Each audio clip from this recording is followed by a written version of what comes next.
Welcome to my Tucson Housing Market Report, where each and every month I dive on into what's going on here in the Tucson housing market. And hot off the press, the numbers are out for the Tucson Housing Market Report for November 2023. Home values continue to hold strong and mortgage rates are on the decline. And we're going to talk about what that means for the housing market here in Tucson, Arizona.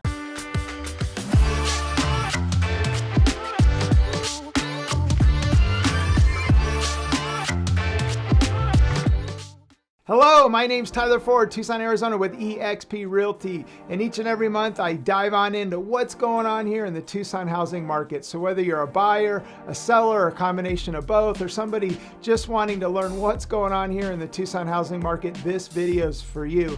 And at the beginning of the year, I thought that this market would pull back and we would end up finishing negatively in terms of appreciation, but it looks like we're going to finish slightly positive, and we've been going sideways. But the big news over the last year is the feds have been aggressively raising interest rates, and it looks like they're finally starting to change their stance and pause, which has pulled back rates slightly. But I'm going to talk about interest rates. In my opinion, rates going down could be the detriment to the market and cause what I call a reverse market crash, which would pour gas on home values, and home values would continue to go up if the feds were to start lowering rates, which in my opinion might not be the best thing for this market. So we're going to dive on into what's going on here in the Tucson housing market. Before I dive on to what's going on here in the Tucson housing market, I like to touch on interest rates just to give you an idea of what's going on with interest rates. And as everybody knows, over the last year,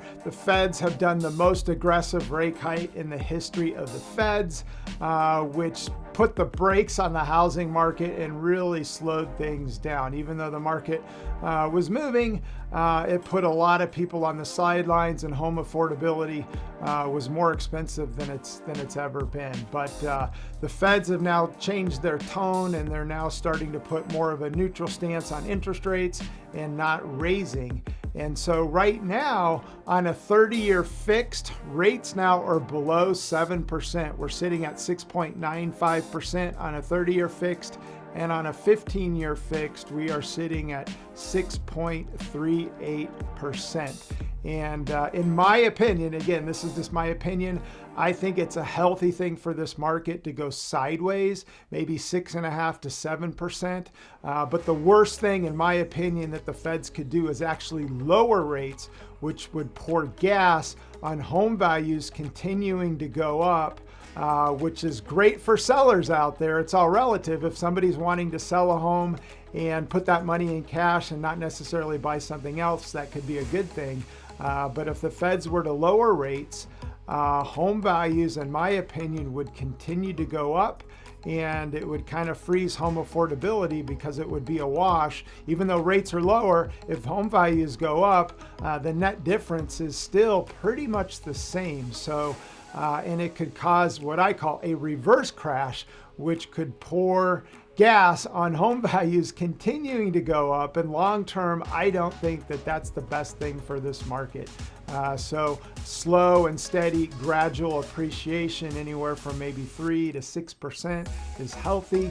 And over the last couple of years, we've seen double-digit appreciation, which has priced a lot of people out of this market. So we'll see what the feds do, but I think them going sideways with rates is the best thing that they could do for this market to get some stability, and psychologically people would just get used to it. But we're off the highs of about 7.5, so we are seeing a little bit of a reprieve in terms of interest rates. We do have a slight pullback, which is good, but I think keeping rates between maybe 6.5% and 7% on a 30-year fixed is the best thing for this market. The first number I want to cover is what we call percentage of list, and that is when somebody lists a home in the MLS, what percentage of the list price is the seller getting in terms of the final sales price.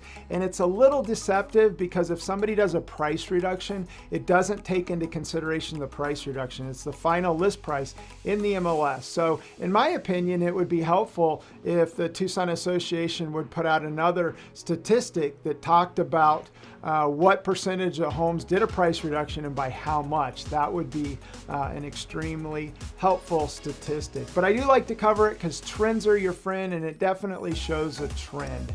So percentage of list for single family homes listed in the MLS for November 2023 was 98.7%. For townhomes and condos, it was 98.4%. So if a seller's listing their home correctly, you can anticipate you're going to get pretty close to the list price when selling your home in the MLS here in Tucson, Arizona. The next number I want to dive into is what we call months supply of inventory. And that is, if no other homes were to hit the market, how long would it take for all the inventory to be sold off in the MLS? So for single family homes right now, there's 2.6 months of inventory, or 78 days. For townhomes and condos, it's 1.7 months, or 51 days. So if no other single family homes, townhomes, or condos were to hit the market today, all the inventory would be sold off in 78 days. The next number I want to cover is what we call days on market, or DOM for short. And that is when somebody lists a home in the MLS, how long does it take from the time that they list until the time that it goes under contract? It's not from the time that you list until it actually closes. It's called days on market. So days on market for November 2023 for single family homes in the MLS was 36 days. For townhomes and condos, days on market was 27 days. So if you're a seller out there, pay attention when you're running the comps, days on market, and if you're starting to substantially exceed days on market, the number one reason it typically means that your home is overpriced. If you're a buyer out there, when you're looking at the comps and you see homes that are exceeding average days on market, it does typically mean that it is overpriced. Pay attention to average dollars per square foot, days on market, and it will help you make a better offer when you're offering on a home. By now, you're probably wondering what's going on here with home values in Tucson, Arizona. I'm going to cover the median home sales price for November 2023. So the median home sales price for single family homes for November 2023 was $389,995, up year over year 4%. And at the beginning of the year, I thought we might finish slightly negative or flat sideways. It looks like unless something dramatic happens in December, that we are going to finish on the positive side of things. Townhomes and condos, totally different story. And that is because as interest rates have gone up, home values have gone up, buyers have not been able to qualify from a debt to income ratio standpoint on single family homes. So they've been gravitating towards townhomes and condos to be able to qualify. So for the median home sales price for townhomes and condos for November 2023 was $292,075, up year over year 21.7%. So we've seen double-digit appreciation, townhomes and condos. So we'll see what happens, because if the feds start to pause and lower rates, in my opinion, it's not going to solve anything, because it'll put upward pressure on home prices and affordability will still be the same.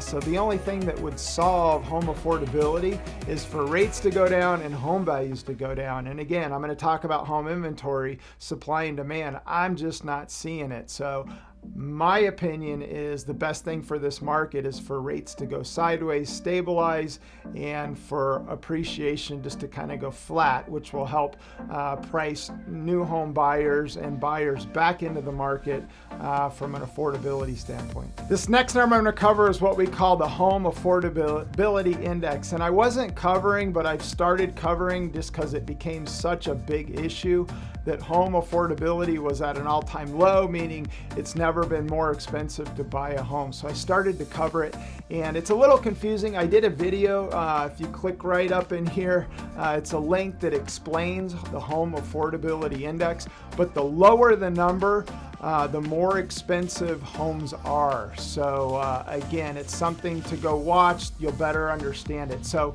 anything 100 or below is that buyers are now starting to be priced out of the market, and there's less buyer demand just because home affordability is at an all-time low, meaning homes and affordability is more expensive than it's ever been.